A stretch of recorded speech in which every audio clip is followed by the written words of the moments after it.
trusty roadie, Jeff Tarango.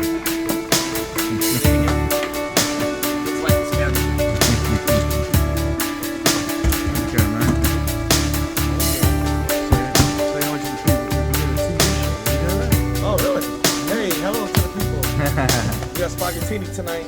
That's it. Come on through, baby. That's it. How did we meet, Curtis? We met through Andre Berry, Right? the baddest bass player in the land. That's it. And him and I gel well together. And you know, like, come on, man, I got something for you. And that's how we met. Yeah. And I'm still here. And you're still here. still You're doing here. something right. Cool, man. Looking forward to the show. How long have I known you?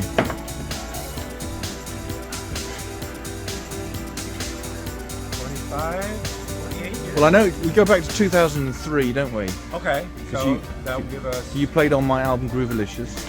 Yes, absolutely. Yeah, and I had beautiful just flute gotten solo. what is like the greatest alto flute of all time that belonged to Julius Baker, who was the greatest flute player who's ever lived. And I had just gotten it Really? a couple days before, and it came in and played on your tune. And what an iconic solo you played. I love it. I'm so happy with Well, it's that. good to have you back, man. Thanks, buddy. Say hi to the people. How did we meet? Do you remember? I think you needed someone last second for a session. That's right. And I was available. It was like maybe like a half hour before or something, or an hour or something like that. That's it. Yeah, You came in like at the last second, didn't you? it was last second. Yeah. And you played such an amazing session. It was fun. You've been booked ever since. That's how you do it, people. Nailed it. Mr. Eric Hughes. So I'm here at Spaghettini, February the 7th, and in Seal Beach, actually. This is kind of our home from home, because we play here about every 3 months, something like that. And I've been playing here since, would you believe, 1997. Same owners, and so we go back a long way. Anyway, tonight's going to be a very special night because it's the pre-release of my new album, Time of Change, and we've got the Hip Sway Horns playing with us, the most staggeringly good horn section from LA, and I hope you will get to meet them all, if I can grab them all individually. Alright, so it's going to be a good fun show. See you. So Rodney, how long have I known you? Since before the war. It's been a long time, isn't it? Yeah. Which war you ask? Yeah. but if you want a clue, I think it's 1992. Would that sound about right? That far back? Whew. Yeah. I can't believe how old you got. That's right. Yeah. Yeah. You just stayed the same, didn't you? I just stay the same. Look at you. Old mofo. A little long in the tooth.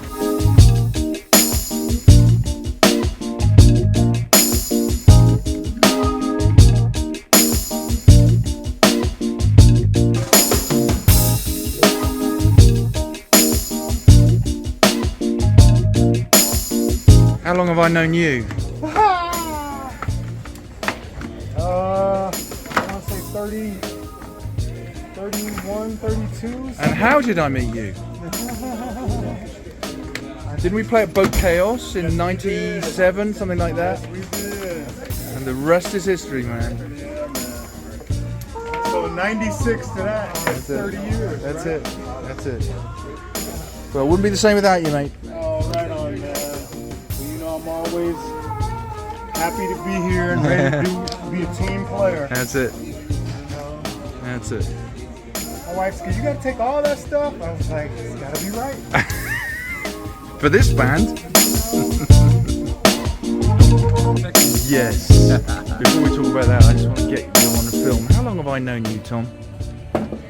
Well, we met a long time ago at the what is it? KSBR? KSBR, yeah. And we were on a jazz, gig together. We played together. Yeah. And then years later, you were working with Tom Rotella, and you came into the Baked Potato and said hello to me with your wife. That's it. And the rest is a mystery. That's it. It's good to have you back, man. Yeah, man. Aaron, you're the only one I haven't got so far. How are you, man? It's I'm good to have great. you back. How are you? Good to be back. When did I originally meet you? Ooh, that's a good question. On a horned session for maybe Alphabet Soup, I think is one of the first times we met. Or was it Tom Rotella's session? It could have been. I can't remember. But I know we did your song. Because I remember hearing it in Aruba on a cruise ship. Did you really? Yeah. I got off the boat in Aruba. I said, "Is that me?" Yeah, that's hilarious, man. Yeah. Well, good to have you back. Good to be back. Good to be back. Looking forward. What's going on? Spaghettinis, baby. We're all in. That's it. Another good night here. I got a question for you, Brian. How long have I known you, and how did I meet you, and what the hell are we doing here? We're too old, man. I don't know. I remember though it was at in Laguna Beach. That was the first time? Awesome Blue. But didn't I meet you at the NAMM show? Oh, maybe it was at Yeah. NAMM. Yeah. Maybe it was at NAMM. And then I came to your show to see your show with the Oh, it's strings at Laguna. and at Laguna. Ah. And then and the rest is history. But we really didn't start until Yoshi's. Right. I And called of course you up and I said, "You want to play Yoshi's?" Yeah, that's right. Yes. Because I remember we tried one time. It was so difficult, wasn't it? Yeah, and that was the start of it. Yeah, and then we tried again, and And here we are. here we are. Now we're playing. Now we're worldwide. That's right. All thanks to this young gentleman here. Oh yeah. I'm only 34. That's it. Not even around the waist, mate.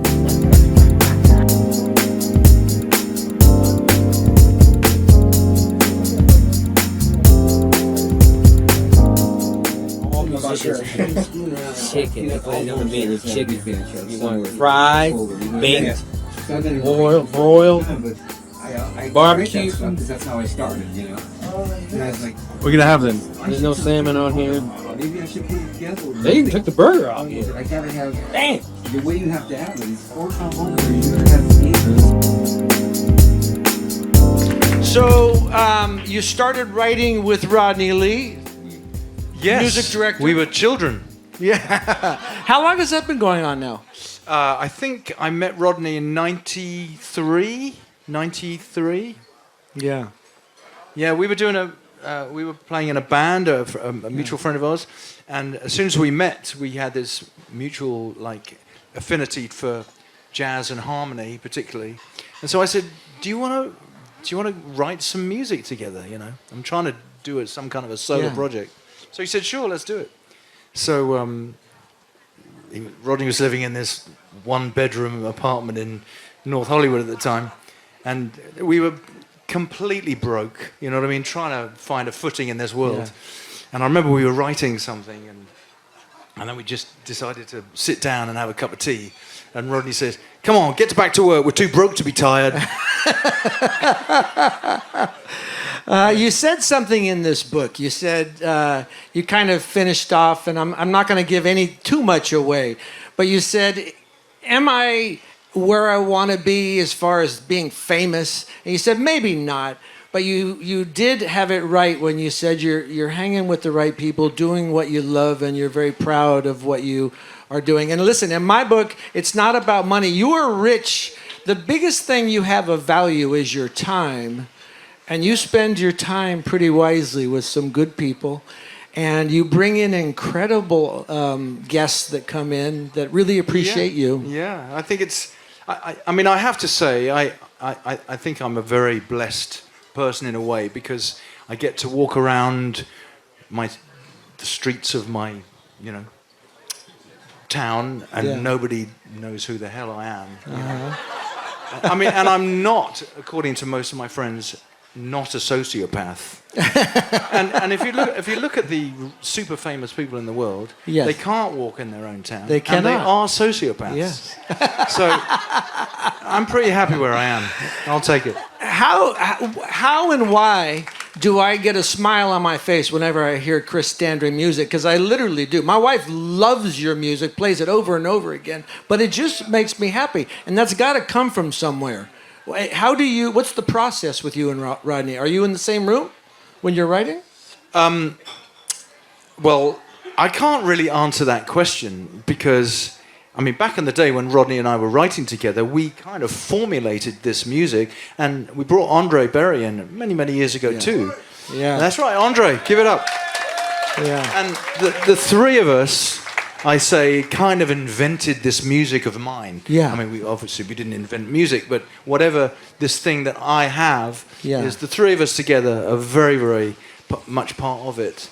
And when I was writing with Rodney, for instance, he would do certain things on the keyboard that I paid attention to. And I know when I'm writing in my studio, I think, what would Rodney do? You know, and with Andre, if I'm writing a bass line, I go, what would Andre do? And of course, invariably, they're going to come in and replace what I've done anyway. Yeah. But you hear them. It's very the two ingrained. Of them. It's like there's no question about it. It's all a part of who I am now. You know? Yeah.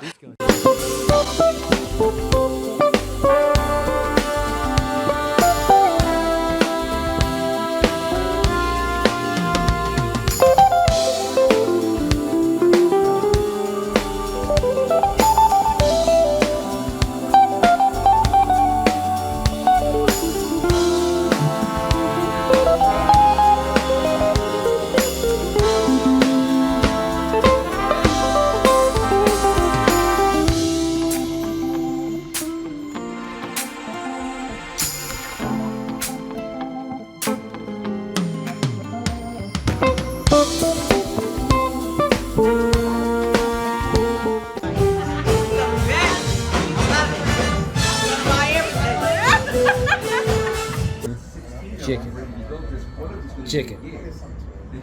Mushroom chicken. Salad. Chicken upon request. Oh, really? Want chicken, we start there. Get in there. No, you're in there. Come on. Oh, Lori, you got it, Lori. Yeah. Right.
What's it to be then?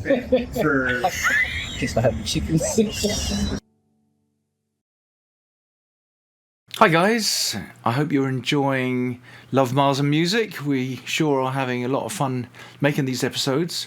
And now to your questions.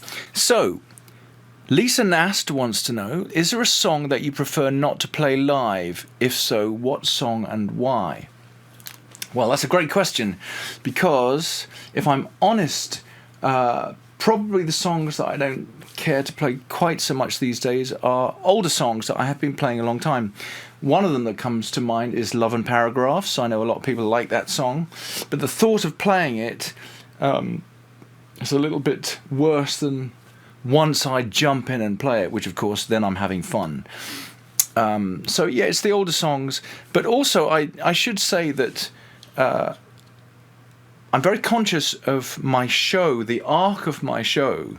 So, for instance, it has to have a dynamic beginning, and then it needs to kind of come down in the middle, and then come up at the end with a big bang and for a big encore, that kind of thing. So, if some songs don't really work in that flow of show, if you will, they don't kind of get to see the light of day. Sometimes I'll try out a new song, and if it doesn't work well live, whether I like it or not, I just won't play it. But that's a slightly different answer to your question. But it's important because it's not always about whether I like something. I mean, I have to like it. I'm the artist, of course. But it has to work in the show, and the show is everything. You know what I mean? So that's that. Anyway, that's it for this week. I hope you tune in next week. And if you have any more questions, go to chrisstandring.com. Send me a little note. And perhaps your question will be read out on the show. All right. See you next time.